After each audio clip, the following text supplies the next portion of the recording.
पूर्व क्लास रे हम पढ़िथिले जे नौका माने हमर लेखक जल यात्रा करी जाउछंती हैला सेही जो जल यात्रा करी गला बेले सेठर दृश्य तापरे से जो नदी आ चतुर्पार्श्वर जहाँ देखुचंती से सबू कहिचंती हैला।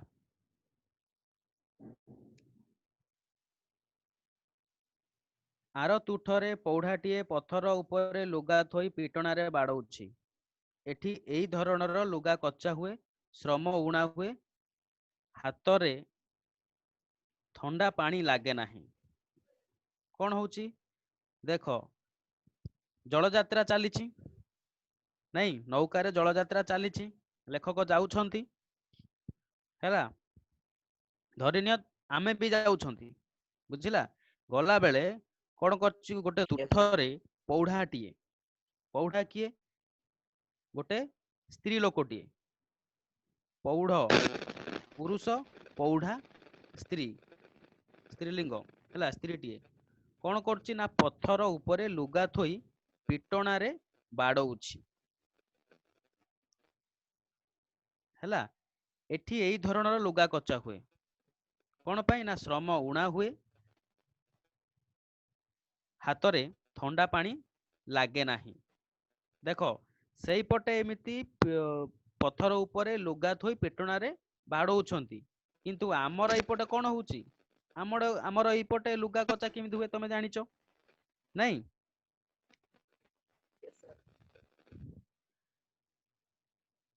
थंडा पानी लागे नाही घाट नौकारु खलासी जिनिस पत्र उठाई नेउछि कूलरे बस हाँ घाट नौकारु खलासी जिनिस पत्र उठाई नेउछि। खलासी अर्थ कौन जानिचो खलासी हाँ सर नहीं सर जानी छु सर कौन जे काम माने करूची सर सेटे बुआ बुई करबसी खलासी रो अर्थ होउची जो भारी जिनिस हैला नै कि रखिबा आ ताकू उतारिबा से जो श्रमिक थांती वो खलासी बोली कहंती हैला। घाट अछि घाट जानिचो घाट कूल हैला तो घाट नौकारु खलासी कौन करे जिनिस पत्र उठाई कि नौछि आउ कौन हैची कूलरे बसी बुढ़ा पठाण धुआं खाउछि। मुसलमान लोक माने अछंती सेठी हैला पठाण माने छाती जाए लंबीछि तार दाढ़ी छेली जगा टोका छेली पल्ल उड़ाई आणुछि पोल उपरे टांगा परे टांगा धाइछि। टांगा कौन गोटे गाड़ी हैला झटका गाड़ी टांगार अर्थ होउची गोटे झटका गाड़ी हैला। छेली जगा टोका छेली पल्ल उड़ाई आणुछि सर टांगार अर्थ थोड़े कह दियंतु सर झटका गाड़ी एक सर झटका गाड़ी बट ठेला गाड़ी सर ठेला गाड़ी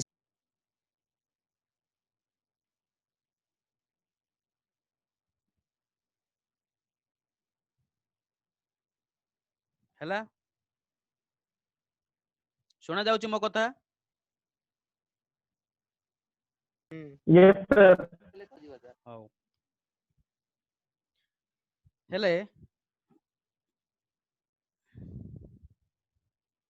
कौन कहूली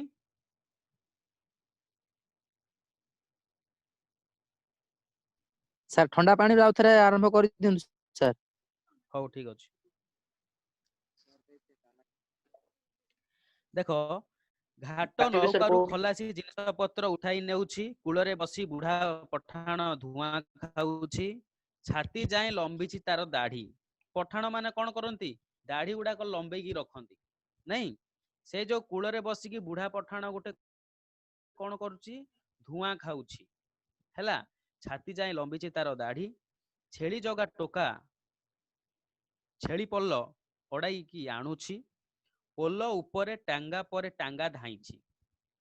टांगा कौन ना एक झटका गाड़ी पोल उपरे हैला गाड़ी गुड़ाक कौन होउची झटकिना एपट सेपटे धाइछि जीवा आसीबा करूछि किए ऑफिस रु फेरुछंती किए जाउछंती बाजार करी किए जाउछि नमाज पढ़ी किए जाउछि मंदिर को हैला ए सब लेखक देखिचंती हैला सेठी जहा देखिचंती एठी से लेखिचंती हैला ए छांडकार्ड युवक जनक किए कॉलेज पिला हेबे परा मुहरे बेपारुआ भाव बेपरुआ माने से माने कागु खातिर कर नथिबे खातिर नथिबा पिला को कहंती बेपरुआ हैला कॉलेज पिला हेबे परा मुहरे बेपरुआ भाव ओठरे सिगारेट बड़ तरबरे पाद पकई चली बोधे सिनेमा देखी है ए सब कथा लेखक देखिकी ये लिखिं है से जो जलयात्रा कला बेले से सब कथा देखिं बुझिला आकाशरे विरल मेघ मेघ परे आकाश आकाश परे मेघ मिशामिशी है सूर्य नदीर जल को नईले संध्या ढेउ परे गोलापी पाद चली सते आमको आम आड़ को आसिला तार कनक हाथर कुहुक स्पर्श मन चकित और चंचल कला कौन कहते आकाश रे विरल मेघ से कौन है आकाश रे विरल मेघ मेघ परे आकाश आकाश परे मेघ एमती मिशामिशी सूर्य नदीर जल को नईले सूर्य बुड़ी गले हैला अस्त हेले संध्या ढेउ उपरे गोलापी पाद चली आसिला संध्या आसीबो सूर्य जते बेले हैला नई जिबे कोन हेबो संध्या आसीबो किमिति आसिला ना गोलापी पाद चली आसिला सते आम आड़ को आसिला तार कनक हाथर कुहुक स्पर्श रे मन चकित चंचल हैला तरल सुवर्ण स्रोत रे सुवर्ण तरी सेथिरे बसिला संध्या तरल सुवर्ण स्रोत रे हैला तमे देखो गोटे नदी अच्छी कि नहले गोटे पोखरी अच्छी सूर्य जेते बेले नहुचंती हैला से जो किरण पानी रे पड़िले से सुना भली देखा जी केबे देखिचो सुना भली देखा जीवो से तरंग गुडाक से जो तरल सुवर्ण स्रोत रे से जो सुना भलिया स्रोत रे सुवर्ण तरी से नौका हैला से नौका गुडाक थाए सेथिरे बसिला संध्या माने संध्या से समय आसिला केमिति आसिला काश्मीरी किशोरी परी सुंदरी से काश्मीरी किशोरी परी सुंदरी किशोरी किए ना 11 वर्ष रु 15 वर्ष जेतिबे से किशोरी नहीं ताको एटे से जो संध्या को एटे किशोरी तुलना करछंती लेखक हला तापरे इंद्रजाल बल ता बाहु को लक्ष्य गुण करी लंबाई देला सुदूर शैली को ये जो संध्या कौन कला तापरे इंद्रजाल बल इंद्रजाल अर्थ कौन तार कुहुक बल तार जादू विद्या रे किए संध्या ता कुहुक तार बाहु को लक्ष्य गुण करी कौन कला लंबाई देला सुदूर शैली को शैली पर्वत गिरी हैला यारे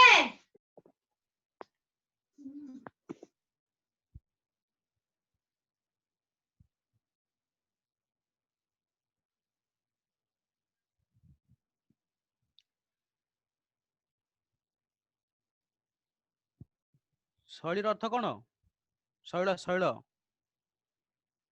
शैलर अर्थ कौन शुना जाउची मो कथा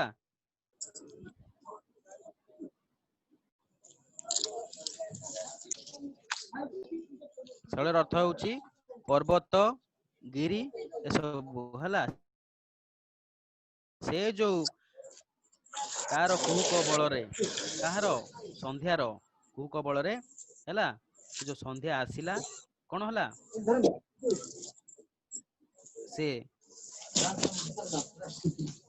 लंबाई देला तार सुदूर शैली को पूरा एमती संध्या आसिला सबुतु पर्वत हैला आउ कौन हला वृक्षे वृक्षे फुटाइला अग्निर फूल तुषारे तुषारे जाली देला लोहित हुतास तुषारे अर्थ काकर काकर काकर रे जाली देला कौन लोहित हुतास लोहित अर्थ रक्त वर्ण रक्त हुतास अर्थ ଆତଙ୍କ କାତରତା ହେଲା। ସେ ଯୋଉ ଝେଲମ ନଦୀରେ ସନ୍ଧ୍ୟା, ସେ ଯୋଉ ଝେଲମ ନଦୀରେ ଯୋଉ ସନ୍ଧ୍ୟା ଆସିଲା, ସନ୍ଧ୍ୟାଟା କେମିତି ଆସିଲା ହେଲା, ଲେଖକ ସେଠି ବର୍ଣ୍ଣନା କରିଛନ୍ତି ହେଲା। ସେ ନଦୀ ଆଉ ସନ୍ଧ୍ୟା ତାକୁ ବର୍ଣ୍ଣନା କରିଛନ୍ତି ବହୁତ ଭଲ ଭାବରେ। ମେଘରେ ବାଷ୍ପ ତୁଷାନଳ ପରି ଝଟକି ଉଠିଲା, ମେଘରେ ବାଷ୍ପ ତୁଷାନଳ ପରି ଝଟକି ଉଠିଲା, ଶୃଙ୍ଗେ ଶୃଙ୍ଗେ ଏ ମେଘର କ୍ଲାସ ଗୋଟେ ନୂତନ ସର ଶୃଙ୍ଗ, ଚିନ୍ନାର ଆଉ ସଫେଦା ବୃକ୍ଷ ଉପରେ ପକ୍ଷୀର ସୁବର୍ଣ୍ଣ କଳସ, ଏଟା ସମଗ୍ର ବିଶ୍ଵ ନାଇଁ କ୍ଲାସ ଯେପରିକି ସନ୍ଧ୍ୟାର ମହିମାରେ ମହିମାମୟ ହୋଇ ଉଠିଲା। ତାପରେ ସେ ଚଞ୍ଚଳିକା ପଶ୍ଚିମ ଦିଗ୍ବଳୟକୁ ଉଡ଼ିଗଲା, ହିମାଦ୍ରିର ସହସ୍ର ଶୃଙ୍ଗକୁ ସିନ୍ଧୁରିତ କରି, ହିମାଦ୍ରିର ଅର୍ଥ ପର୍ବତ ଶ୍ରେଣୀ ସହସ୍ର ଶୃଙ୍ଗକୁ କଣ କଲା? ସିନ୍ଧୁରିତ କଲା, ରକ୍ତ ବର୍ଣ୍ଣରେ ରଞ୍ଜିତ କରି ଶେଷରେ ଗୋଟିଏ ବିନ୍ଦୁ ହୋଇ ସେ ନିଭିଗଲା। କଣ ନିଭିଗଲା? ସେ ଯୋଉ ସନ୍ଧ୍ୟା ସମୟରେ ମେଘ ଆସିଥିଲା।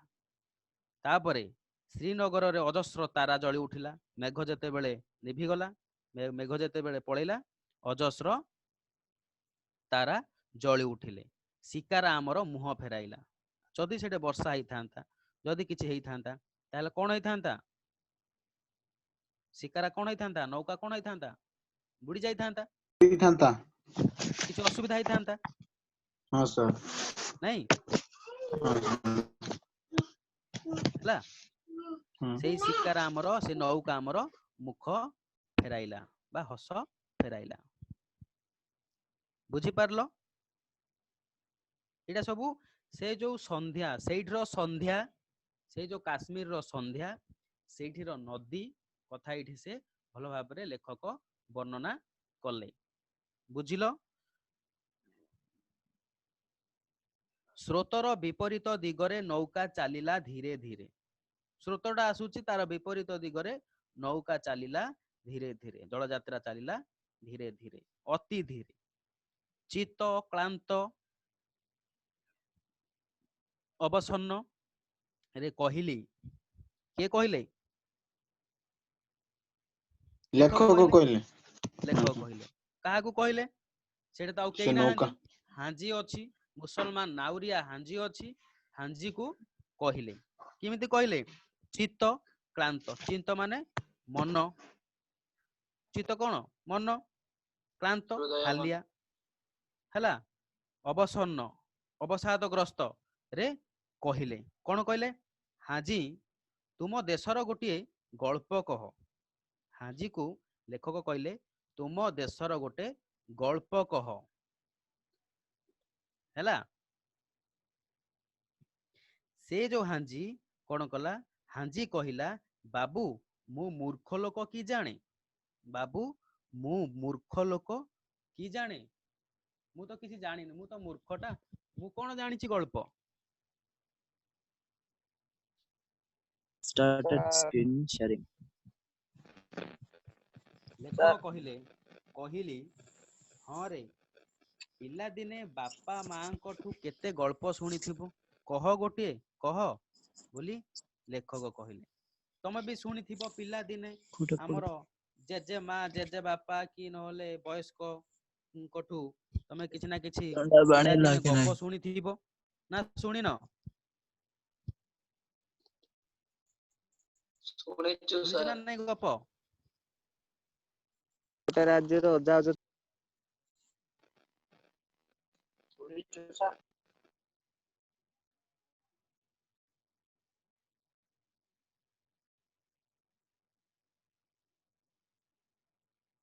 ଶୁଣୁଛ ମୋ କଥା? ଶୁଣୁଛୁ ସାର୍।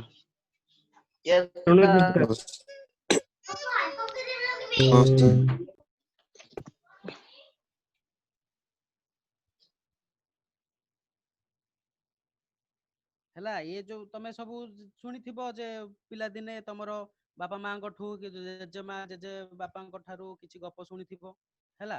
ଲେଖକ ସେ ଯୋଉ ହାଞ୍ଜିଙ୍କୁ ହେଲା, ତମ ଦେଶର ମାନେ ସେ କାଶ୍ମୀରର ସେଇଠିର ଲୋକ ଗଳ୍ପ କଣ ଅଛି, ମାନେ ଯୋଉ ଲୋକମାନେ ଯୋଉ ଗପ କହିବା ହେଲା, ସେଇ ଯୋଉ ଲୋକ ଗପ କଣ ଅଛି, ଯା ଲୋକ ସାହିତ୍ୟର ସୂଚନା ଦିଏ କାଶ୍ମୀରର, ଏଇ ଯୋଉ ଆମେ ଯୋଉ ଗପଟା ପଢିବା ସେଟା ଲୋକ ସାହିତ୍ୟର ସୂଚନା ଦବ କାଶ୍ମୀରର ହେଲା।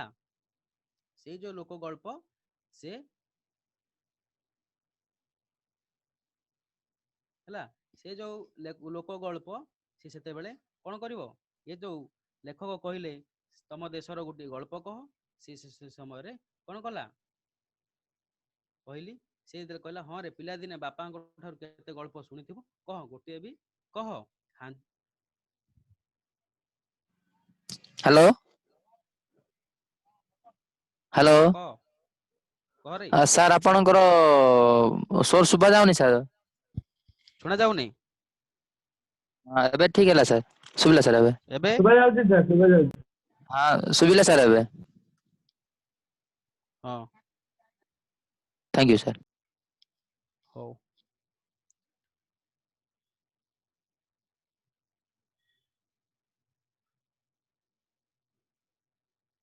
ଏବେ ଶୁଣା ଯାଉଛି?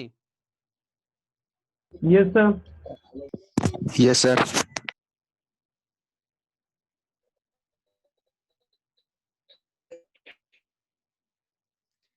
ହେଲେ ये ଯୋଉ ହାଞ୍ଜି ହେଲା, ସିଏ କଣ କଲା, ହାଞ୍ଜି ଦେଖିଲା ଆମେ ଛାଡ଼ିବୁ ନାହିଁ, ଘଡ଼ିଏ ଭାବି ଗଳା ସଫା କରି ଆରମ୍ଭ କଲା ହେଲା। ଯେତେବେଳେ ଲେଖକ ପଚାରିଲେ ତୁମ ଦେଶର ଗୋଟେ ଗଳ୍ପ କହ ବା ଗପ କହ ହେଲା, ହାଜି ମନା କରୁଥିଲା, ତାପରେ କହିଲା ଆମେ ଛାଡ଼ିବୁ ନାହିଁ, ଘଡ଼ିଏ ଭାବି ଗଳା ସଫା କରି ଆରମ୍ଭ କଲା। ଠିକ ସେ ଶୁଣା ଯାଉଛି ଏବେ? ହେଲା, Yes, ଇଏ sir. ଯୋଉ ଗୁଡ୍ ଗପ ସାର୍। କହିଲା, ଇଏ ଯୋଉ ହାଞ୍ଜି ନାଉରିଆ ଯୋଉ ଗପ କହିଲା, ଇଏ ହଉଛି କଣ ନା କାଶ୍ମୀରର ଲୋକ ସାହିତ୍ୟର ସୂଚନା ଦିଏ ସେ ଗପ ହେଲା। ଲେଖକ ଝେଲମ ନଦୀର ସନ୍ଧ୍ୟାର ବର୍ଣ୍ଣନା କଲେ, ପରେ କାଶ୍ମୀରର ଗୋଟିଏ ଲୋକ ଗଳ୍ପର ଏବେ ଅବତାରଣା କରିଛନ୍ତି।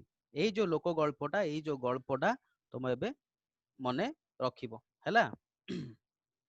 ବହୁତ ବଢିଆ ଗପଟା, ବହୁତ ବଢିଆ ଲାଗିବ, ଶୁଣ। ଗପ କହୁଛି, କିଏ କହୁଛି? ହାଞ୍ଜି କହୁଛି ହେଲା। ରାଜା ପୁଅ ମନ୍ତ୍ରୀ ପୁଅ ସଙ୍ଗାତ। କିଏ ସଙ୍ଗାତ? ପୁଅ ମନ୍ତ୍ରୀ ପୁଅ ରାଜା ପୁଅ ମନ୍ତ୍ରୀ ପୁଅ ସଙ୍ଗାତ। ଦିହିଁଙ୍କ ଭିତରେ ପାଣି ଗଳେ ନାହିଁ। ପାଣି ଗଳେ ନାହିଁ ମାନେ ମାନେ ସେ ଦି ଜଣ ଏତେ ନିବିଡ଼ ତାଙ୍କର ଦୁହିଁଙ୍କ ହେଲା, ମଧ୍ୟରେ ନିବିଡ଼ ସମ୍ପର୍କ ସାର୍। ନିବିଡ଼ ସମ୍ପର୍କ। ଜଣେ ଜଣକୁ ଦଣ୍ଡେ ନ ଦେଖିଲେ ବାଉଳା, ଏକା ମନ ଏକା ପ୍ରାଣ। କାହା ମନରେ କୋଉ କଥା ଉଇଁଲେ ସଙ୍ଗେ ସଙ୍ଗେ ଫେଡ଼ି ନ କହି ରହିପାରେ, ସଙ୍ଗେ ସଙ୍ଗେ ଫେଡ଼ି ନ କହି ରହିପାରେ ନାହିଁ। ଏମିତି ସୁଖର ଦିନ ସୁଖରେ ବୋହିଯାଏ। ଯଦି ଏ ଯୋଉ ଦି ଜଣ, ଜଣେ ଜଣକୁ ଦଣ୍ଡେ ନ ଦେଖିଲେ ବାଉଳା, ଏକା ମନ ଏକା ପ୍ରାଣ, କାହା ମନରେ ଯଦି କୋଉ କଥା ଉଇଁଲେ ସାଙ୍ଗେ ସାଙ୍ଗେ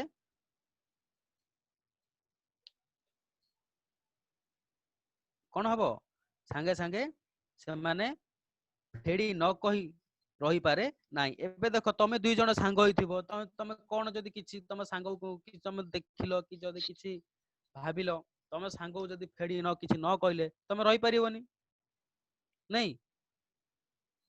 ସେମିତି ସଙ୍ଗେ ସଙ୍ଗେ ଫେଡ଼ି ନ କହି ରହିପାରେ ନାହିଁ, ଏମିତି ସୁଖର ଦିନ ସୁଖରେ ବୋହିଯାଏ ସେ ଦୁଇ ଜଣଙ୍କର ହେଲା।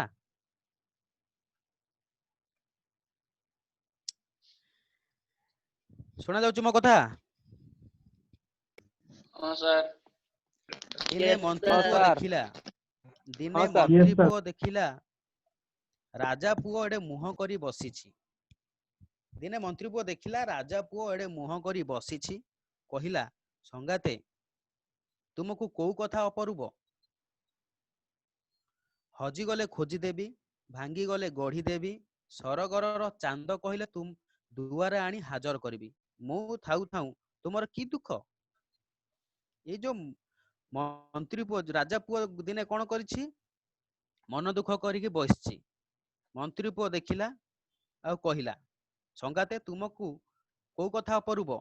ହଜିଗଲେ ଖୋଜିଦେବି, ଭାଙ୍ଗିଗଲେ ଗଢିଦେବି, ସରଗର ଚାନ୍ଦ କହିଲେ ଦୁଆରେ ଆଣି ହାଜର କରିବେ। ମୁଁ ଥାଉ ଥାଉ ତୁମର କି ଦୁଃଖ?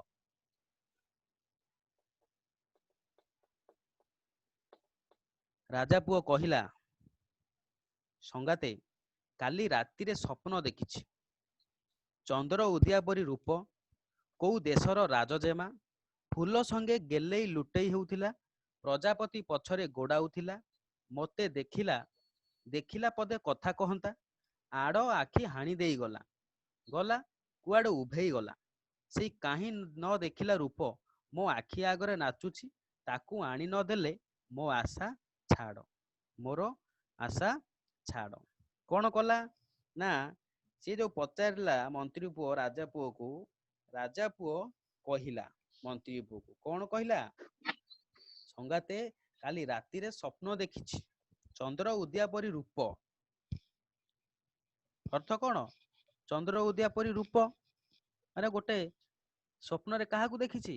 ଗୋଟେ ରାଜଜେମାକୁ ଗୋଟିଏ ଦେଖିଛି। ଚାଉଳରେ ଗଢା, ହଁ, ଗୋଟିଏ ଗୋଟେ ଚାଉଳରେ ଘୋଡା ରାଜଜେମାକୁ ସିଏ ଦେଖିଛି। ଘୋଡା। ହେଲା, ନାହିଁ ନଥିବା ରୂପ, ଚନ୍ଦ୍ର ଉଦିଆ ପରି ରୂପ, କୋଉ ଦେଶର ରାଜଜେମା, ଫୁଲ ସଙ୍ଗେ ଗେଲେଇ ଲୁଟେଇ ହଉଥିଲା, ଅର୍ଥ ଫୁଲ ସଙ୍ଗେ ଖେଳୁଥିଲା, ପ୍ରଜାପତି ପଛରେ ଗୋଡାଉଥିଲା, ମୋତେ ଦେଖିଲା ପଦେ କଥା କହନ୍ତା, ଆଡ଼ ଆଖି ହାଣି ଦେଇଗଲା। ଅର୍ଥ ଦେଖିକି କିଛି ନ କହି ପଳେଇଲା, ଗଲା କୁଆଡେ ଉଭେଇ ଗଲା। ସେଇ କାହିଁ ନ ଦେଖିଲା ରୂପ ମୋ ଆଖି ଆଗରେ ନାଚୁଛି, ତାକୁ ଆଣି ନ ଦେଲେ ମୋ ଆଶା ଛାଡ଼। ଏଇଭଳି ଏ କଥା ହେଲା ରାଜା ପୁଅ ମନ୍ତ୍ରୀ ପୁଅକୁ କହିଲା। ମନ୍ତ୍ରୀ ପୁଅ ପଚାରିଲା, ମନେ ଅଛି କୋଉ ଦିଗରେ ସେ ବଗିଚା? ରାଜା ପୁଅ କହିଲା, ମୋ ଆଖି ଆଗରେ ତ ବାଟଘାଟ ସବୁ ଦିଶି ଯାଉଛି, କେମିତି ସେ କନ୍ୟା ପ୍ରାପ୍ତ ହେବ ଉପାୟ କର, ତାକୁ ଦେଖିଲା ବେଳେ ମତେ ଦାନା ପାଣି ଆଉ ରୁଚୁ ନାହିଁ। କଣ ହେଲା, ସାର୍ ସେଟା? ମନ୍ତ୍ରୀ ପୁଅ ପଚାରିଲା, ହଉ ଏମିତି କଥା, ତମେ ସ୍ୱପ୍ନ ଦେଖିଲ, ଆଉ ମନେ ଅଛି କୋଉ ଦିଗରେ ସେ ବଗିଚା? ରାଜା ପୁଅ କହିଲା, ମୋ ଆଖି ଆଗରେ ତ ବାଟଘାଟ ସବୁ ଦିଶି ଯାଉଛି, କେମିତି ସେ କନ୍ୟା ପ୍ରାପ୍ତ ହେବ ଉପାୟ କର, ତାକୁ ଦେଖିଲା ବେଳକୁ ମତେ ଦାନା ପାଣି ଆଉ ରୁଚୁ ନାହିଁ। ଅର୍ଥାତ୍ ତା ସାର୍ କଣ କଥା ସାର୍ ସେଟା? ମନେ ପକାନ୍ତି। ଆଁ ଦାନା ପାଣି ରୁଚୁ ନାହିଁ ମାନେ? ଦାନା ପାଣି ରୁଚୁ ଏଇଟା ବି ନାହିଁ, ଦେଖ ତମେ ଗୋଟେ ଜିନିଷକୁ ଆଶା କରିଥିବ, ତମକୁ ହଁ ଯଦି ସାର୍। ପାଇବନି ମନ ଲାଗିବ କି? ଖାଇବାରେ ମନ ଲାଗିବନି, କି କୁଆଡେ ବୁଲିବାରେ ମନ ଲାଗିବନି, କି କୁଆଡେ ଯିବାରେ କିଛି ବି ମନ ଲାଗିବନି, ଦାନା ପାଣି ହଁ ବି ସାର୍। ରୁଚିବନି, ମାନେ ହଁ ସାର୍। ଖାଇବା ହଁ ସାର୍। ଖାଦ୍ୟ ବି ଖାଇପାରିବନି। ତମେ ଯାହା ହଁ ଥ୍ୟାଙ୍କ ଇଚ୍ଛା ୟୁ ସାର୍। କରିଛ, ସିଏ ଯଦି ଜଣେ ଯଦି ଆଣିଦେଲା କି ତମେ ପାଇଯିବ, ତାହେଲେ ମନ ଖୁସି ନା ନାଇଁ? ହଁ ସାର୍। ଦାନା ପାଣି ସବୁ ରୁଚିବ। ଓକେ ସାର୍, ବୁଝିଲା? Thank you. ସିଏ କଲେ ତାକୁ ଯଦି ଦେଖିଲା ବେଳୁ ମତେ ଦାନା ପାଣି ରୁଚୁ ନାହିଁ, ତାକୁ ଯଦି ନ ଆଣିବ, ହେଲା, ଯେତେବେଳୁ ତାକୁ ମୁଁ ଦେଖିଛି ସେତେବେଳୁ କଣ ମତେ ଦାନା ପାଣି ରୁଚୁ ନାହିଁ। ଏସବୁ କଥା ମନ୍ତ୍ରୀ ପୁଅକୁ ତା ସାଙ୍ଗ କିଏ ରାଜା ପୁଅ କହିଲା।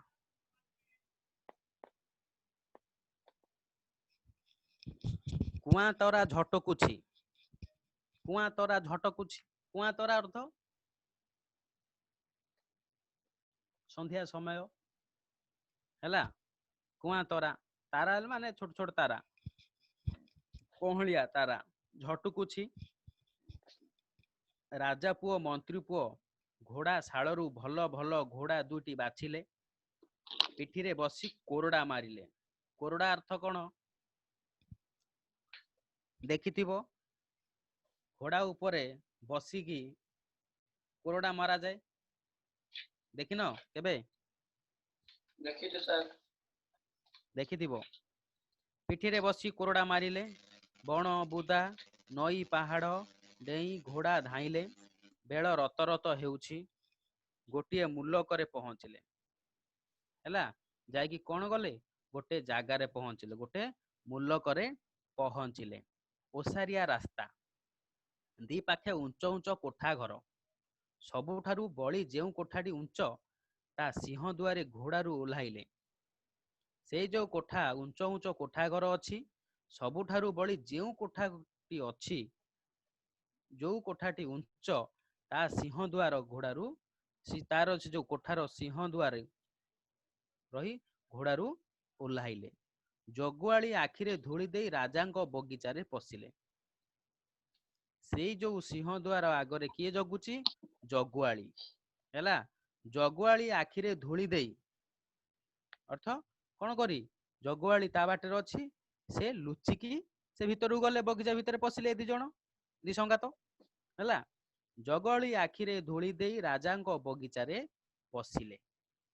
ସେ ଯୋଉ ଉଚ୍ଚା କୋଠାଟା ଥିଲା, ସେ ହଉଛି ଗୋଟେ ରାଜାଙ୍କ କୋଠା। ସେଇ ଭିତରେ ରାଜାଙ୍କ ବଗିଚାରେ ପଶିଲେ। ଯେତେବେଳେ ବଗିଚା କଣ ଦେଖ, ଫୁଲର ସଂସାର। ସେଇ ଯୋଉ ବଗିଚାର ପୁରା ଫୁଲ ବିଛେଇ ହେଇକି ଅଛି। କିଏ ଫୁଲ, କିଏ ପ୍ରଜାପତି, ଆଉ ବାରି ହେଉନାହିଁ, ଏତେ ଫୁଲ, ଏତେ ପ୍ରଜାପତି। ଯେମା ପବନ ଦୋହଲା ଗଛ ବୃକ୍ଷର ଶାଗୁଆ ଢେଉକୁ ଚାହିଁଛି। ଯେମିତି ରାଜା ପୁଅ ଉପରେ ଆଖି ପଢିଛି, ଅଲରା ବାଳକୁ ସଜାଡ଼ି ଦେଇ ଦେ ଦୌଡ଼। ସ୍ୱପ୍ନରେ ଯେଉଁ ରୂପର ଛାଇ ଫୁଟିଥିଲା, ସତରେ ଆଖି ଆଗରେ ସହସ୍ର ଗୁଣରେ ଝଟିକି ଉଠିଲା। ତା ଦେଖି ରାଜା ପୁଅ ଚେତା ବୁଡିଗଲା। ବୁଝିପାରୁଛ? ଅଲରା Yes, କହିଲେ sir. କଣ ସାର୍? ହୁଁ? କଣ? ଅଲରା କହିଲେ କଣ ସାର୍?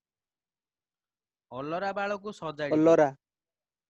ଅଲରା ମାନେ ସୁନ୍ଦର ଭାବରେ ତମ ଚୁଟି, ମାନେ ସେ ଯୋଉ ବାଳକୁ ବା ଚୁଟିକୁ ତମେ ଦେଖ, କଣ କରିବ ତମେ?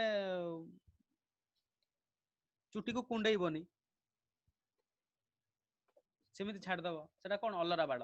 ଅଲରା ବାଳ। ଆଉ ଯଦି ଚୁଟି କୁଣ୍ଡେଇକି ସାଇଜ କରିକି ରଖିବ, ସେଟା ହଉଛି ଭଲ। ସେ ଯୋଉ ପୂର୍ବଟା ଅଲରା ବାଳ। ହେଲା, ମାନେ ଚୁଟିଟା ଠିକ ନଥିବ, କୁଣ୍ଡେଇ ନଥିବ, ଏପଟ ସେପଟ ହେଇକି ଥିବ, ତାକୁ ଅଲରା ବାଳ କହନ୍ତି। ଅଲରା। ହେଲା, ସେଇ ଯେତେବେଳେ ରାଜା ପୁଅ ମନ୍ତ୍ରୀ ପୁଅ ଯାଇଛନ୍ତି ସେ ଭିତରକୁ, ବଗିଚା ଭିତରକୁ, ସେଇ ଯେ ଦେଖିଲେ କଣ କରିଛି? ହେଲା, ଯେମା ପବନ ଦୋହଲା ଗଛ ବୃକ୍ଷ ଶାଗୁଆ ଢେଉକୁ ଚାହିଁଛି। କଣ କରିଛି?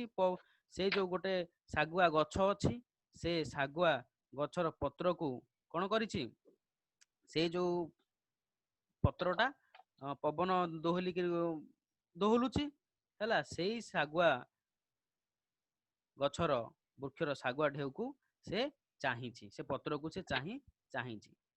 ଯେମିତି ରାଜା ପୁଅ ଉପରେ ଆଖି ପଢିଛି, ଯେମିତି ରାଜା ପୁଅ ଉପରେ ଆଖି ପଡିଛି, ଅଲରା ବାଳକୁ ସଜାଡି ଦେଇକି, ହେଲା, ସେ କଣ କରିଛି? ଦୌଡ଼ିକି ପଳେଇଛି। ସ୍ୱପ୍ନରେ ଯେଉଁ ରୂପର ଛାଇ ଫୁଟିଥିଲା, ସତରେ ଆଖି ଆଗରେ ସହସ୍ର ଗୁଣରେ ଝଟିକି ଉଠିଲା। ତା ଦେଖି ରାଜା ପୁଅ ତ ସେଠି କଣ ହେଲା? ସେ ସ୍ୱପ୍ନରେ ଯାହା ଦେଖିଥିଲା, ସେଟା ସତରେ ଦେଖିଲା। ତା ଦେଖିକି ରାଜା ପୁଅ ର ଚେତା ବୁଡିଗଲା। ବୁଝିଲା? ତା ପାଖରେ କିଏ ଅଛି? ମନ୍ତ୍ରୀ ପୁଅ ଅଛି। ମନ୍ତ୍ରୀ ପୁଅ ଛିଞ୍ଚା ବିଞ୍ଛା କରି ତାକୁ ଚେତା କଲା। ବୋଧ ଶୋଧ ଦେଇ ଗୋଟିଏ ଜାଗାରେ ରଖେଇଲା। ମନ୍ତ୍ରୀ ପୁଅ ତାକୁ ତାର ରାଜା ପୁଅର ଯେତେବେଳେ ଚେତା ବୁଡିଗଲା, ମନ୍ତ୍ରୀ ପୁଅ କଣ କରିଛି? ସଙ୍ଗାତକୁ ଛିଞ୍ଚା ବିଞ୍ଛା କରି ତାକୁ ଚେତା କଲା। ବୋଧ ଶୋଧ ଦେଇ ତାକୁ କହିଲା, ତାକୁ ବୁଝେଇଲା, ହେଲା, ଦେଇ ଗୋଟିଏ ଜାଗାରେ ରଖେଇଲା। ନିଜେ ଜଣେ ପିଠା ବିକାଳି ଘରେ ରହିଲା। ତାକୁ ଗୋଟେ ଜାଗାରେ ରଖିଲା, ଆଉ ନିଜେ ମନ୍ତ୍ରୀ ପୁଅ କଣ କଲା? ପିଠା ବିକାଳି ଘରେ ରହିଲା। ତାକୁ କେତେ ଧନ ଦରବ ଦେଲା? କାହାକୁ ଦେଲା? ସେ ପିଠା ବିକାଳିକୁ। ଏତେ ଗୁଡିଏ ଭଲ ଭଲ ପିଠା କରି ତା ହାତରେ ରାଜଜେମା କତିକୁ ପଠାଇଲା। ତାକୁ ଧନ ଦରବ ଦେଲା, କେତେ ଗୁଡିଏ ଭଲ ଭଲ ପିଠା କରି ତା ହାତରେ ରାଜଜେମା ପାଖକୁ ପଠାଇଲା। ରାଜଜେମା ପିଠା ଖାଇ କହିଲା, ତୋ ପିଠା ପରି ତ ଲାଗୁନାହିଁ। ସତ କହ, ଏ ପିଠା କିଏ କରିଛି? କିଏ କରିଛି? ମନ୍ତ୍ରୀ ପୁଅ କରିଛି, ନାଇଁ? କେତେ ଗୁଡିଏ ଭଲ ଭଲ ପିଠା କରି ରାଜଜେମା ହାତରେ ତା ପାଖକୁ ପଠେଇଲା। ରାଜଜେମା ହଁ ପିଠା ଖାଇ, ସାର୍। ରାଜଜେମା ସବୁବେଳେ ପିଠା ଖାଉଛି। ହେଲା, ସବୁବେଳେ ପିଠା ଖାଇଲେ, ଅଲଗା ପିଠା ଯଦି କିଏ ଖାଇବ ଜାଣିଦବ। ରାଜଜେମା ପିଠା ଖାଇ କହିଲା, ତୋ ପିଠା ପରି ତ ଲାଗୁନାହିଁ। ସତ କହ, ଏ ପିଠା କିଏ କରିଛି? ପିଠା ବିକାଳି କହିଲା, ଏ ମୁଣ୍ଡ ରହିଲେ କହିବି। ଯେମା ଅଭୟ ଦେଲାରୁ କହିଲା, ମୋ ଘରେ କୁଆଡୁ ଆସି ଜଣେ ବାଟୋଇ ରହିଛି। ଏ ପିଠା ତୁମ ପାଇଁ ଅଲଗା କରି ପଠାଇଛି। ଜେମା କହିଲା, ତାକୁ ଆଣି ଶୀଘ୍ର ଏଠି ହାଜର କର। ମନ୍ତ୍ରୀ ପୁଅ ସ୍ତ୍ରୀ ବେଶରେ ଇଏ ଯେତେବେଳେ ଜେମା କହିଲା ପିଠା ବିକାଳକୁ, ପିଠା ବିକାଳି ଯାଇକି ମନ୍ତ୍ରୀ ପୁଅକୁ କହିଲା ଏମିତି ଏମିତି କଥା। ତାପରେ ମନ୍ତ୍ରୀ ପୁଅ ସ୍ତ୍ରୀ ବେଶରେ ଜେମାଙ୍କ ଉଆସରେ ପହଞ୍ଚିଲା। କହିଲା, ଅମକ ଦେଶର ରାଜପୁଅ ତୁମ ଲାଗି ଝୁରି ମରୁଛି। ତା ଜୀବନରେ ଆଉ ଆଶା ନାହିଁ। ତୁମର ପଦିଏ କଅଁଳ କଥା ହୁଏତ ତାକୁ ଜୀବନ ଦାନ ଦିଅନ୍ତା। ଉଆସରୁ ଡାକେ, ବାଟରେ ଗୋଟିଏ ଅଜଣା ଘରେ ସେ ପଡ଼ି ରହିଛି। ପେଟରେ ଭୋକ ନାହିଁ, ଆଖିରେ ନିଦ ନାହିଁ। ତାକୁ ଥରୁଟିଏ ଦେଖା ଦିଅ, ତା ଦିହରେ ଜୀବନ ପଶୁ।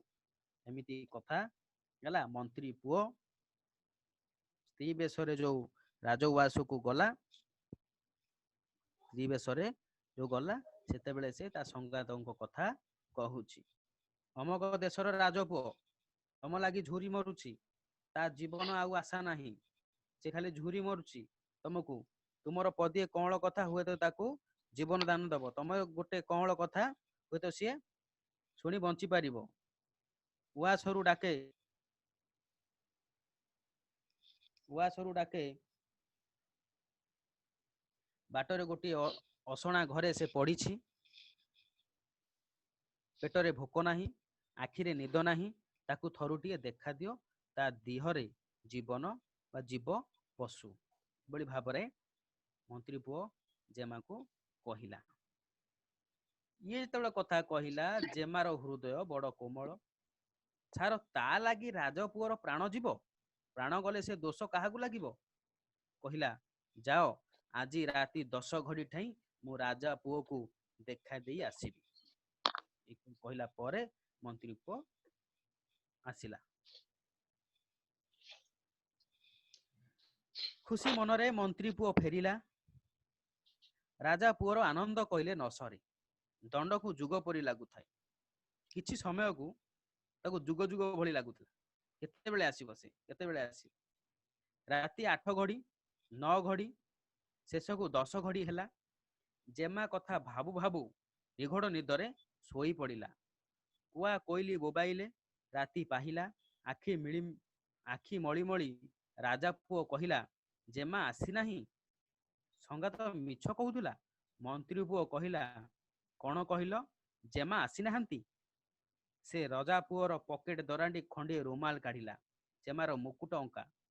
ସେଥିରେ କେତେଗୁଡ଼ିଏ ଶଙ୍ଖ ମଲମଲର ପଥର ଖଣ୍ଡ ବନ୍ଧା ହୋଇଛି।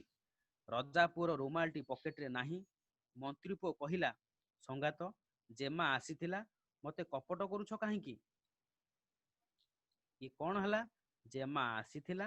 ଇଏ ଭାବି ଭାବି କଣ କରିଛି? ଶୋଇ ପଡ଼ିଛି। ରଜା ପୁଅର ଅସରା ଅସରା ଲୁହ ବୋହିଗଲା। କହିଲା, ମୁଁ ନିତାନ୍ତ ଅନାଡ଼ି। ଶୋଇ ପଡ଼ିଲି। ରାଜଜେମା କଅଁଳ ପାଦକୁ ପୀଡ଼ା ଦେଇ ଆସିଥିଲା, ଫେରିଗଲା। କଣ ସେ ଭାବିଥିବ?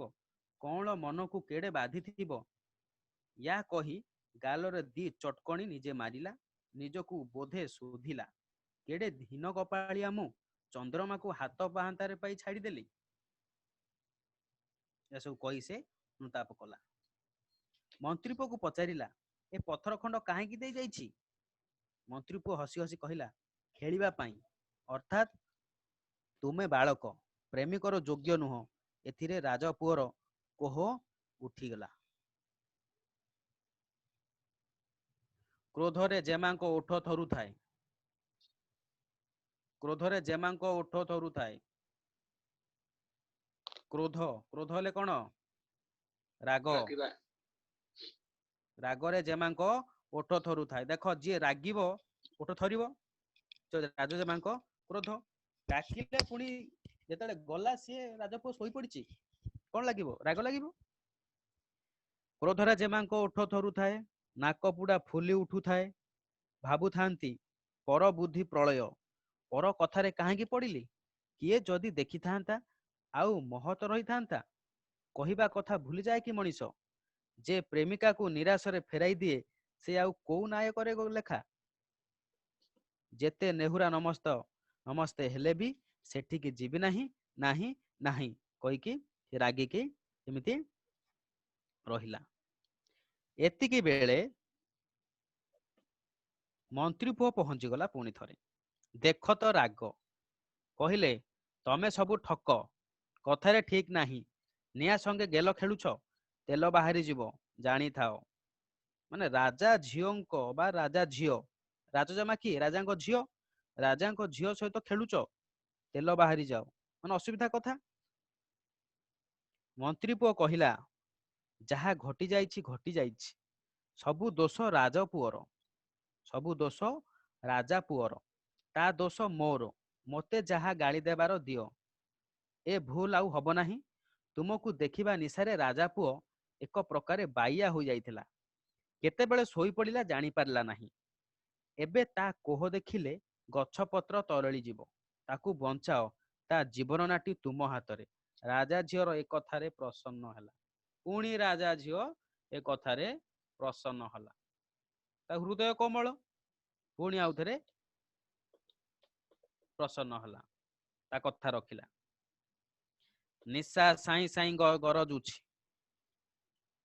ନିଶା ସାଇଁ ସାଇଁ ଗରଜୁଛି। କି ନିଶା? ପ୍ରେମର ନିଶା।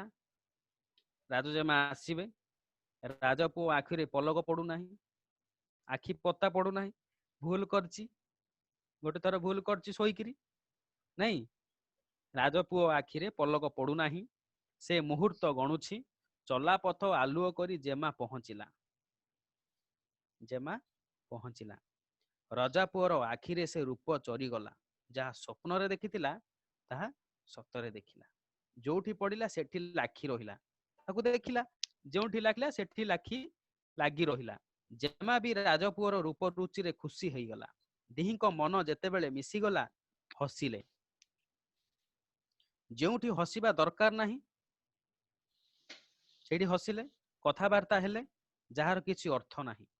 ଆଳାପ ଆମୋଦ ହସ ଖୁସି ଚାଲିଲା। ଈର୍ଷା ଭାଗ୍ୟ ଦେବତା ୟା ସହିପାରିଲା ନାହିଁ। ହେଲା, ଏଇ ଯୋଉ ମନ୍ତ୍ରୀ ପୁଅର କଥାରେ ହେଲା, ଆଉଥରେ ମନ୍ତ୍ରୀ ପୁଅ ଯେତେବେଳେ ଯାଇକି କହିଲା, ସେତେବେଳେ ପୁଣି ରାଜପୁଅ ପାଖକୁ ଯେ ରାଜଜେମା ଆସିଲା। ହେଲା, ତାପରେ ଭାଗ୍ୟ ଦେବତା ୟା ସହିପାରିଲା ନାହିଁ। ଭାଗ୍ୟ ଦେବତା କଣ କଲା, ଏମାନଙ୍କର କଣ ହେଲା ଦେଖିବା। ଗପ ବୁଝୁଛ ତ? ହଁ ସାର୍। ହଁ ସାର୍। କଣ ହେଲା ନା, ଇଏ ରାଜଜେମା ଯାଇଛି, କୋଉଠିକି ଯାଇଛି? ରାଜା ପୁଅ ପାଖକୁ ଯାଇଛି। କଟୁଆଳ ନଗର ପରିକ୍ରମା କରୁଥିଲା। ରାଜବାଟିରେ କି ରାଜବାଟି ଚତୁଃପାର୍ଶ୍ୱ କି ସେ ଆଖପାଖରେ କଟୁଆଳ କଣ କରିବ? ନଗର ପରିକ୍ରମା କରିବନି? ମନେ ରଖ, କଟୁଆଳ କିଏ, କଟୁଆଳ କଣ କରୁଥିଲା? ହେଲା, ଏ ଗପଟାକୁ ଟୋଟାଲ ତମେ ମନେ ରଖିବ। ଏ ଗପଟାରୁ ହିଁ କୋଶ୍ଚିନ୍ ଆସିବ। କଟୁଆଳ ନଗର ପରିକ୍ରମା କରୁଥିଲା, ତା କାନରେ ଶବ୍ଦ ବାଜିଲା। କି ଶବ୍ଦ ବାଜିଲା? ଏଇ ଯୋଉ ରାଜା ପୁଅ, ମନ୍ତ୍ରୀ ପୁଅ ନାହିଁ, ରାଜା ପୁଅ ରାଜଜେମା କଥାବାର୍ତ୍ତା ହଉଥିବାର ଶବ୍ଦ କାନରେ ଶବ୍ଦ ବାଜିଲା। ସେ କଟୁଆଳ କାନେଇଲା, ଏତେ ରାତିରେ କିଏ ଏମିତି ହେଉଛି? ଓହ, ଏ ଯେ ଜେମାଙ୍କ କଣ୍ଠସ୍ୱର, ସେ ତ ଜେମା। ଜଗୁଆଳୀଙ୍କୁ ହୁକୁମ ଦେଲା, ଏ ଦୁହିଁଙ୍କୁ ବନ୍ଦୀ କର। କଟୁଆଳ ଦେଖିଲା, ଆଉ ଜଗୁଆଳୀଙ୍କୁ ହୁକୁମ ଦେଲା, ହେଲା, ସେ ଦୁହିଁଙ୍କୁ ବନ୍ଦୀ କର। ରାଜା ପୁଅ ରାଜ ଝିଅ, ରାଜା ପୁଅ ରାଜା ଝିଅ କଏଦୀ ଖାନାରେ ରହିଲେ। କଟୁଆଳି ହେଲା ଯେତେବେଳେ ହୁକୁମ ଦିଆଗଲା, ସେତେବେଳେ ସେ ଦୁହିଁଙ୍କୁ ବନ୍ଦୀ କରାଗଲା। ବନ୍ଦୀ କରି କୁଆଡେ ନେବେ? କଏଦୀ ଖାନାରେ ରଖିବେ। ରାଜା ପୁଅ ରାଜା ଝିଅ କଏଦୀ ଖାନାରେ ରହିଲେ। ମନ୍ତ୍ରୀ ପୁଅ ଏ ଉଦନ୍ତ ପାଇଁ ମହା ଭାବନାରେ ପଡ଼ିଲା। ଏ କଥା ମନ୍ତ୍ରୀ ପୁଅ ଜାଣିଲା, ବଡ ଭାବନାରେ ପଡ଼ିଲା। କଣ ହବ? କଥା ଫୁଟିଆଟା ହେଲେ କି ଆଉ ମୁଣ୍ଡ ରହିବ? ଯୋଉସିଲା ଉପାୟରେ ୟାଙ୍କୁ ଉଦ୍ଧାର କରିବାକୁ ହେବ। ଯାହା ହେଲେ ବି ଯୋଉ ଉପାୟରେ ବି ଇଏ ଦୁଇ ଜଣଙ୍କୁ ଉଦ୍ଧାର କରିବାକୁ ହେବ। ବୁଦ୍ଧି ହେଉଛି ବଳ। ଭାବି ଭାବି ଶେଷକୁ ଗୋଟିଏ କୌଶଳ କଲା। କିଏ କଲା? ମନ୍ତ୍ରୀ ପୁଅ ପୁରୁଷ ବେଶ ଓହ୍ଲାଇ ଗୋଟିଏ ବୁଢୀ ବେଶ ଧଇଲା। ଅଣ୍ଟା ନଇଁ ପଡିଛି, ସେ ବୁଢୀ ଦେଖ କେମିତି ଅଣ୍ଟା ନଇଁ ପଡିଛି, ଗୋଟିଏ ପିଠା ଟୋକେଇ କାଖେଇଛି, ହାତରେ ଖଣ୍ଡିଏ ବାଡି, ଯାଇ କଏଦୀଖାନା ଫାଟକ ପାଖରେ ପହଞ୍ଚିଲା। ଜଗୁଆଳିଙ୍କି ଦେଖି କହିଲା, ଆରେ ପୁଅ, ପଛକୁ କିଛି ଦିଶୁ ନାହିଁ, ହୁଡାକୁ ବାଟ ଖୋଜିଲିଣି, ଭାବିଲି ଧନ ଦରବ କଣ ମଶାଣିକି ନେବି, କାହା ଉପକାରରେ ଲାଗୁ। ହେଲେ ଏ କଏଦୀ ଘର ଦୁଆର ଛାଡି କେଡେ ହିନିମାନରେ ଅଛନ୍ତି। ଏ ଯୋଉ କଏଦୀ ମାନେ ଜଗିଛନ୍ତି, ନା ଏ ଯୋଉ କଏଦୀ, କୋଉ କଏଦୀ, ଯୋଉ ବନ୍ଦିଶାଳାରେ ହେଲା, କଏଦୀ ଖାନାରେ ଯୋଉ କଏଦୀ ମାନେ ଅଛନ୍ତି ହେଲା, ସିଏ ଉପାୟ କରିକି ଆସିଛି। ସେ କଣ କହୁଛି, ଏ କଏଦୀ ଘର ଦୁଆର ଛାଡି କେଡେ ହିନିମାନରେ ଅଛନ୍ତି, କିଏ ତାଙ୍କୁ ଭଲ ମନ୍ଦ ରାନ୍ଧିକି ଦେଉଛି, ପିଠା ଦିଟା ହେଲେ ଦେଇ ଆସେ, କଲ୍ୟାଣ ହବ, କଲ୍ୟାଣ ହେବ, ଧର୍ମ ହେବ। ଜଗୁଆଳି ବିଚାରିଲେ, ସେ ତ ପିଠା ଦେବ, ଆମର କଣ ହେଉଛି, ତାକୁ ସେ ବୁଢୀକୁ ଛାଡିଦେଲେ। ବୁଢୀ କିଏ, ମନ୍ତ୍ରୀ ପୁଅ ମନ୍ତ୍ରୀ ପୁଅ। ହେଲା। ସେ ମନ୍ତ୍ରୀ ପୁଅ କୌଶଳରେ ଗୋଟେ ବୁଢୀ ବେଶ ଧରିଥିଲା, ବୁଢୀ ବେଶ ଧରିଥିଲା। ସେ ବୁଢୀକୁ ଭିତରକୁ ଛାଡିଦେଲେ। ବୁଢୀ ଭିତରକୁ ଗଲା, ଜେମା ବୁଢୀ ବେଶ ଧରି ବାହାରକୁ ଚାଲି ଆସିଲା, କେହି ଚିହ୍ନି ପାରିଲେ ନାହିଁ। ହେଲା। ଏ ମଧ୍ୟରେ କଟୁଆଳ ଯାଇ ରାଜାଙ୍କୁ ଜଣାଇଲା, ମହାରାଜ ଏମିତି ଏମିତି କଥା, ଏସବୁ କଥା କହିଲା, ଏସବୁ ବିଷୟ କହିଲା। କଣ ନା ଏମିତି ରାଜଜେମା ଆଉ ଗୋଟେ ଜଣା ବ୍ୟକ୍ତିକୁ ମୁଁ ଆଣିକି ରଖିଛି, କଏଦୀ ଘରେ ରଖିଛି ବନ୍ଦୀ କରିକି, ଏସବୁ ଏମିତି ଏମିତି କଥା କହିଲା। ଛାମୁ ସ୍ୱଚକ୍ଷରେ ଦେଖନ୍ତୁ, ଜେମା ତାଙ୍କର ଦେବୀ ପ୍ରତିମା, ସେ ଅବାଟକୁ ଯିବେ, ଏକଥା ରଜାଙ୍କୁ ପ୍ରତ୍ୟୟ ହେଲା ନାହିଁ। ମୋର ରାଜାଙ୍କ ଝିଅ ହେଇକି, ମୋ ଝିଅ ହେଇକି ସେ ଏତେ ତଳକୁ ଖସିବ, ତାଙ୍କୁ ପ୍ରତ୍ୟୟ ହେଲା ନାହିଁ। ତଥାପି ସେ ଗଲେ, କଟୁଆଳ ସହିତ କଏଦୀ ଘରେ ପହଞ୍ଚିଲେ। କଟୁଆଳ ଜେମାକୁ ଚିହ୍ନଟ କଲା। କଟୁଆଳ କହିଲା, ଇଏ ହେଉଛି ରାଜଜେମା, ଇଏ ହେଉଛି ସେ ଆଉ ଜଣେ ବ୍ୟକ୍ତି। କଟୁଆଳ ଜେମାଙ୍କୁ ଚିହ୍ନଟ କଲା। ରାଜା ଓଢଣା ଖୋଲି ଦେଖନ୍ତି ତ ଆଉ କିଏ ଜଣେ ଜେମା ନୁହନ୍ତି। ଜେମା କୁଆଡୁ ଆସିବେ, ଜେମା ଗଲେ କୁଆଡେ, କୁଆଡେ ଗଲେ ରେ ଜେମା? ବୁଢୀ ବେଶ ଧରିକି ମନ୍ତ୍ରୀ ପୁଅ ବୁଢୀ ବେଶ ଧରି ବୁଢୀ ବେଶ ଧରିକି କଏଦୀ ଘରେ ପହଞ୍ଚିଛି। ସେତିକି ବେଳେ ମନ୍ତ୍ରୀ ପୁଅ ସେଠି ରହିଯାଇଛି। ଜେମାଙ୍କୁ ବୁଢୀ ବେଶ କରିକି ପଠେଇ ଦେଇଛି, ବୁଝିଲା। ସେ ଯେତେବେଳେ ରାଜା ଓଢଣା ଖୋଲି ଦେଖନ୍ତି ତ ଆଉ କିଏ, ଜେମା ନୁହନ୍ତି, ରଜା ଗୋଜା। ରଜା ଟୋଟାଲ କଣ ହେଲେ, ରାଗିଗଲେ। ଚଟକିନା ଆଖିକି ନିଆଁ ଚହଟି ଗଲା। ତରବାରୀ କାଢି ସଙ୍ଗେ ସଙ୍ଗେ କଟୁଆଳକୁ ଗୋଟେ ଚୋଟେ ଦେଲେ। କଟୁଆଳ ମୁଣ୍ଡ ରକ୍ତ ସରସର ହୋଇ ଭୂଇଁରେ ଲୋଟିଲା। କଟୁଆଳ ମୁଣ୍ଡ ରକ୍ତର ସରସର ହୋଇ ଭୂଇଁରେ ଲୋଟିଲା। ରଜା ପୁଅ ଆଉ ମନ୍ତ୍ରୀ ପୁଅର ବେଡି କଡ଼ି ଖୋଲିଦେଲେ, ହେଲା, ତାକୁ ଖଲାସ କରିଦେଲେ। ଇଏ ଭାବିଲେ, ସେତେବେଳେ କଣ ହେଲା ନା ରାଜା କଣ କଲେ, ଚଟକିନା ଆଖିକୁ ନିଆଁ ଚହଟି ଗଲା। ତରବାରୀ କାଢି ସଙ୍ଗେ ସଙ୍ଗେ କଟୁଆଳକୁ ଚୋଟେ ଦେଲେ, ତାର ମୁଣ୍ଡକୁ ତାର ଦେହ ମୁଣ୍ଡକୁ ଅଲଗା କରିଦେଲେ। ରକ୍ତ ସରସର ହୋଇ ଭୂଇଁରେ ଲୋଟିଲା। ରଜା କଣ କଲେ, ରଜା ପୁଅ ଆଉ ମନ୍ତ୍ରୀ ପୁଅର ବେଡି କଡ଼ି ଖୋଲିଦେଲେ, ହେଲା। ଗୋଟିଏ ପଡୋଶୀ ରାଜ୍ୟର ରାଜପୁଅ ସଙ୍ଗେ ରଜା ଝିଅର ପାଟମୁଦି ହୋଇଥିଲା। ଗୋଟିଏ ପଡୋଶୀ ରାଜ୍ୟର ରାଜପୁଅ ସଙ୍ଗେ ରାଜ ଝିଅର ପାଟମୁଦି ହୋଇଥିଲା। କିଏ, ସେଇ ଯୋଉ ରାଜଜେମା, ତାଙ୍କର ସେ ଯୋଉ ରାଜ୍ୟ, ଅନ୍ୟ ରାଜ୍ୟର ପୁଅ ସଙ୍ଗେ କଣ ହେଇଥିଲା, ପାଟମୁଦି ହେଇଥିଲା। ବାହା ହବ ବୋଲି କଣ ହେଇଥିଲା, କଥାବାର୍ତ୍ତା ହୋଇଥିଲା। ଆଜି ମଙ୍ଗଳ କୃତ୍ୟ। ମନ୍ତ୍ରୀ ପୁଅର ମନ କଣ ହୋଇଗଲା, ଏତେ କଷ୍ଟ କରି କି ଫଳ ହେଲା? ସମୟ ଯେ ଆଉ ନାହିଁ, କଣ କରିବି ବୋଇଲା। ଉପାୟ କର ନାନା ମତେ, ଫଳିବ କର୍ମର ଆୟତେ। ଉପାୟ କର, ହେଲା, ଉପାୟ କଲେ କଣ ହବ? ଫଳିବ କର୍ମ। କେମିତି? ଯାହାବି କିଛି କର୍ମ କରିବା ପାଇଁ, ହେଲା, ଆଇଡିଆ ଆସିବ। ମନ୍ତ୍ରୀ ପୁଅ ଉପାୟ ପାଞ୍ଚିଲା। କଣ ଉପାୟ ପାଞ୍ଚିଲା ମନ୍ତ୍ରୀ ପୁଅ? ହେଲା, ଇଏ ଯେତେବେଳେ ରାଜା ପୁଅ ମନ୍ତ୍ରୀ ପୁଅକୁ ରାଜା ଖଲାସ କରିଦେଲେ, ଛାଡ଼ିଦେଲେ, ତାପରେ କଣ ହେଲା? ଏଇ ଯୋଉ ରାଜଜେମା ସହିତ ସେଇ ଅନ୍ୟ ରାଜ୍ୟର ଗୋଟେ ରାଜା ପୁଅ ସହିତ ବାହାଘର ଠିକ ହେଇଥିଲା। ଏସବୁ କଥା ମନ୍ତ୍ରୀ ପୁଅ ଜାଣିଲା। ଏଣେ ରାଜଧାନୀରେ ମଣିମାଣକ୍ୟ ଖଞ୍ଜା ସୁନାର ତୋରଣ ବନ୍ଧା ହେଲା। ଦ୍ୱାରେ ଦ୍ୱାରେ କଦଳୀ ଗଛ ପୋତା ହେଲା। ପୂର୍ଣ୍ଣ କୁମ୍ଭ ରଖା ହେଲା। ବାଇଦ ବରକାଠ ବାଜିଲା। ବର ଆସିଲା। ବାହାଘର ହେଲା। ବେହେଘର ହେଲା। ବରକନ୍ୟା ବିଦା ହୋଇଗଲେ। ଜେମା ଆଖିରେ ଲୁହ। ସତେ ପ୍ରଭୁ ମୋ ମନ କଥା ବୁଝିବେ। ଜେମା ସିନା ବାହା ହେଲା, କିନ୍ତୁ ତା ମନ କୋଉଠି ଥିଲା? ରାଜା ପୁଅ ପାଖରେ। ସେ ପାଖ ପଡୋଶୀ ରାଜା ପୁଅ ପାଖରେ ନାହିଁ, ସେଇ ଯୋଉ ଅଜଣା ରାଜା ପୁଅ ପାଖରେ ତା ମନ ଥିଲା। ହେଲା, ବାହାଘର ହବ ଧୁମଧାମରେ। ରାଜାଙ୍କ ଝିଅ ବାହା ହଉଛି, ଛୋଟିଆ କଥା। ଦ୍ୱାରେ ଦ୍ୱାରେ କଦଳୀ ଗଛ ପୋତା ହେଲା। ପୂର୍ଣ୍ଣ କମ୍ଭ ରଖାଗଲା। ବାଇଦ ବରକାଠ ବାଜିଲା। ବର ଆସିଲା। ବେହେଘର ହେଲା। ବରକନ୍ୟା ବିଦା ହୋଇଗଲେ। ଜେମା ଆଖିରେ ଲୁହ। ସତେ ପ୍ରଭୁ ମନ କଥା ବୁଝିବେ।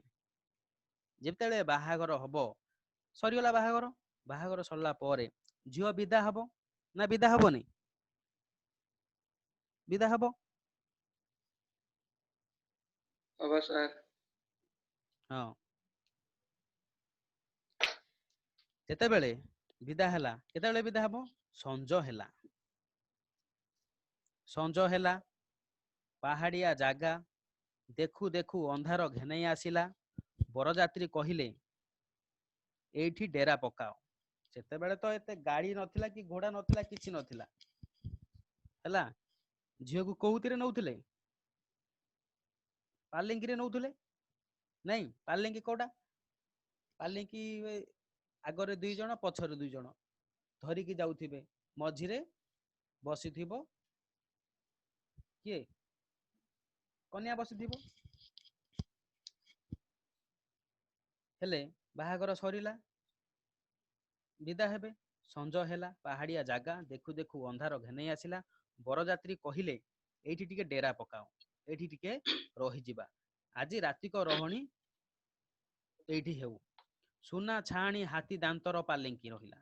ଏ ମଧ୍ୟରେ ମନ୍ତ୍ରୀ ପୁଅ ରାଜଜେମା ବେଶ ଧରି, ଯେତେବେଳେ ସେ ମନ୍ତ୍ରୀ ପୁଅ ଉପାୟ ପାଞ୍ଚିଛି, ସେଇ ସମୟ ଯେତେବେଳେ ସେଠି ରହିଲା, ଏ ମଧ୍ୟରେ ମନ୍ତ୍ରୀ ପୁଅ ରାଜଜେମା ବେଶ ଧରି, ମନ୍ତ୍ରୀ ପୁଅ କଣ କୋଉ ବେଶ ଧରିଲା? ରାଜଜେମା ବେଶ ଧରି ପାଲିଙ୍କିରେ ବସି ପଡିଲା। ଜେମା ଧୀରେ ଧୀରେ ବଣକୁ ଖସିଗଲେ। ଯଥାସ୍ଥାନରେ ପ୍ରେମିକ ରାଜପୁତ୍ରକୁ ଭେଟିଲେ। ପାଲିଙ୍କି ଭିତରେ କିଏ ଥିଲା? ପାଲିଙ୍କି ଭିତରେ କିଏ ମନ୍ତ୍ରୀ ଥିଲା? ମନ୍ତ୍ରୀ ପୁଅ ଥିଲେ। ଥିଲା କିଏ? ପାଲିଙ୍କି ଭିତରେ ଥିଲା କିଏ? ରାଜଜେମା ଥିଲେ ସାର୍। ରାଜଜେମା ଥିଲା। ହଁ, ମନ୍ତ୍ରୀ ପୁଅ କଣ ତାପରେ ଉପାୟ ମନ୍ତ୍ରୀ ପାଞ୍ଚିଛି? ପୁଅ। ହେଲା, ରାଜଜେମା ସେ ପାଲିଙ୍କି ଭିତରେ ଅଛି।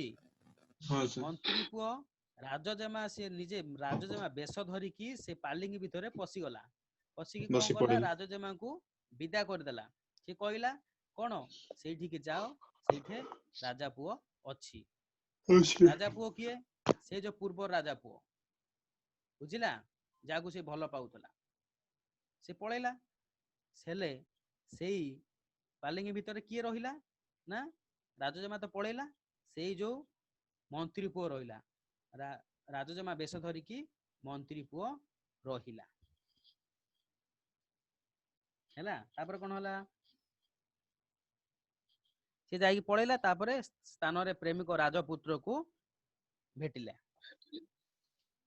ଜେମାଙ୍କୁ ଏକୁଟିଆ ଡର ମାଡୁଥିବ ବୋଲି ରାଜାଙ୍କ ଭଉଣୀ ଆସି ପାଲିଙ୍କିରେ ବସି ପଡିଲେ। ରାଜଜେମା ଏକା ବସିଥିଲେ ନା ନାଇଁ? ରାଜଜେମା ତ ପଳେଇଛନ୍ତି। ପାଲିଙ୍କିରେ ବସିଛି କିଏ? ମନ୍ତ୍ରୀ ପୁଅ ବସିଛି ନାଇଁ, ସିଏ ଆଉ ଜାଣି ନାହାନ୍ତି କିଏ, କେହି ଜାଣି ନାହାନ୍ତି। ଯେମାଙ୍କୁ କାଳେ ଏକୁଟିଆ ଡର ମାଡୁଥିବ ବୋଲି ରାଜାଙ୍କ ଭଉଣୀ ଆସି ପାଲିଙ୍କିରେ ବସିଲେ। ମନ୍ତ୍ରୀ ପୁଅ ତା ରୂପ ଦେଖି ଚମକି ପଡିଲା। ପାଲିଙ୍କି ସତେ କି ହାଲ୍ଲୋଳ ହେଇଗଲା, ଆନନ୍ଦ ହେଇଗଲା। ମନ୍ତ୍ରୀ ପୁଅ ତା ସଙ୍ଗେ ଆଳାପ ଜମାଇଲା, ତା ସଙ୍ଗେ କଥାବାର୍ତ୍ତା କଲା। କଥାରେ ତା ହୃଦୟକୁ କିଣିଦେଲା। ଦୁହେଁ ଦୁହିଁଙ୍କର ଅତି ଆପଣାର ହୋଇଗଲେ। ସ୍ଥିର କଲେ ସେମାନେ ବାହା ହେବେ। ସେମାନେ ବି ସ୍ଥିର କଲେ ଯେ ବାହା ହେବେ। କିନ୍ତୁ ଏଠୁ ଖସି ନ ପଳାଇଲେ ଆଉ ରକ୍ଷା ନାହିଁ। ଅନ୍ଧାର ଦେଖି ଦୁହେଁ ବଣ ଭିତରକୁ ଚାଲିଗଲେ। ମନ୍ତ୍ରୀ ପୁଅର ଘୋଡ଼ା ବାଟରେ ତକେଇ ରହିଥିଲା। ମନ୍ତ୍ରୀ ପୁଅର ଘୋଡ଼ାଟା କଣ ଥିଲା? ବାଟରେ ଥିଲା। ରାଜା ପୁଅ ମନ୍ତ୍ରୀ ପୁଅ ଦୁହେଁ ଦୁଇ କନ୍ୟାକୁ ଘେନି ବିଜୁଳି ଗତିରେ ଛୁଟିଲେ। ମନ୍ତ୍ରୀ ପୁଅ ରାଜଜେମାକୁ ଧରିକି ଆସିଲା। ରାଜା ପୁଅ କାହାକୁ ଆଣିଲା? ରାଜଜେମାକୁ ଆଣିଲା। ମନ୍ତ୍ରୀ ପୁଅ କାହାକୁ ଆଣିଲା? ରାଜାଙ୍କ ଭଉଣୀ ହେଲା, ତାଙ୍କୁ ଆଣିଲା। ଦି ଜଣ ଯାକ ଆସିକି ନିଜ ରାଜ୍ୟରେ ପହଞ୍ଚିଲେ। ଯେତେବେଳେ ଦୁହେଁ ନିଜ ରାଜ୍ୟରେ ପହଞ୍ଚିଲେ, ବାପା ମାଙ୍କ ଆନନ୍ଦ କହିଲେ ନ ସରେ। ଖାଲି ପୁଅ ଫେରି ନାହାନ୍ତି, ସଙ୍ଗରେ ବୋହୂ ଘେନି ଆସିଛନ୍ତି। ନାହିଁ ନଥିବା ରୂପ କାହାର? ସେ ବୋହୂଙ୍କର। ଯାହା ସ୍ୱପ୍ନରେ ଭାବିଥିଲେ ସ୍ୱଚକ୍ଷୁରେ ଦେଖିଲେ। ବେଦୀ ଗଢ଼ା ହେଲା, ବାଣ ନିଶାଣ ଖଞ୍ଜା ହେଲା, ରାଇଜ ଯାକ ମଉଜ ଲାଗିଗଲା। ବଡ଼ ସମାରୋହରେ ବାହାଘର ହୋଇଗଲା। ଏତିକି କଥା। ଗପ ଶେଷ ହେଲା। ଶିକାରା ଲାଗିଲା ଗଣପତି ଘାଟରେ। ଏଇ ଗପଟା ହାଞ୍ଜି ଲେଖକଙ୍କୁ କହିଲା। ଗପ ଶେଷ ହେଲା। ତାପରେ ଶିକାରା ନୌକା ଲାଗିଲା ଗଣପତି ଘାଟରେ। ହାଞ୍ଜି ବିଦାକି ନେଇ ବିଦାୟ ନେଲା। ହାଞ୍ଜି କଣ କଲା? ଲେଖକ ରହିଲେ, ହାଞ୍ଜି ବିଦାୟ ନେବି ବୋଲି ବିଦାୟ ନେଲା। ତା ମନରେ ଟିକେ ପୁରୁଣା ସ୍ୱପ୍ନ ଆମ ମନରେ ରଖିଦେଇ ଲେଖକ କହିଲେ ହାଞ୍ଜି ବିଦା ହେଇଗଲା, ଆଉ ତାର ଟିକେ ପୁରୁଣା ସ୍ୱପ୍ନ ଆମ ମନରେ ରଖିଦେଇକି ବିଦା ହେଇଗଲା। ହେଲା, ଏଇ ହେଉଛି କୁଞ୍ଜ ବିହାରୀ ଦାସଙ୍କର ଝେଲମ ନଦୀରେ ସନ୍ଧ୍ୟା। ହେଲା, ଏଇ ଯୋଉ ଝେଲମ ନଦୀରେ ସନ୍ଧ୍ୟା ତାଙ୍କର, ମୁଁ କହିଛି ଆଗରୁ, ମୋ ସ୍ୱପ୍ନର କାଶ୍ମୀର ଭ୍ରମଣ ଗ୍ରନ୍ଥରୁ ଆସିଛି। ଝେଲମ ନଦୀରେ ସନ୍ଧ୍ୟା କୋଉଠୁ ଆସିଛି? କହିବ ମୋ ସ୍ୱପ୍ନର କାଶ୍ମୀର ଭ୍ରମଣ ଗ୍ରନ୍ଥର ଅଂଶ ବିଶେଷ ସେଇଠୁ ଆସିଛି। ବୁଝିଲା? କିଛି ଅବୁଝା ରହିଲା କି? ପଚାର। ଝେଲମ ନଦୀରେ ସନ୍ଧ୍ୟାର ଦୃଶ୍ୟ ଅବର୍ଣ୍ଣନୀୟ। ଲେଖକ କଣ କଲେ ନା, ଝେଲମ ନଦୀର ସନ୍ଧ୍ୟାର ବର୍ଣ୍ଣନା ଯେପରି ସୌନ୍ଦର୍ଯ୍ୟପୂର୍ଣ୍ଣ ସେହିପରି ଆକର୍ଷଣୀୟ। ଆଉ ଝେଲମ ନଦୀରେ ସନ୍ଧ୍ୟାର ବର୍ଣ୍ଣନା ପରେ କାଶ୍ମୀରର ଗୋଟିଏ ଲୋକଗଳ୍ପର ଅବତାରଣା କରିଲେ, ଯାହା କାଶ୍ମୀରର ଲୋକ ସାହିତ୍ୟର ଏ ଗପ ସୂଚନା ଦିଏ।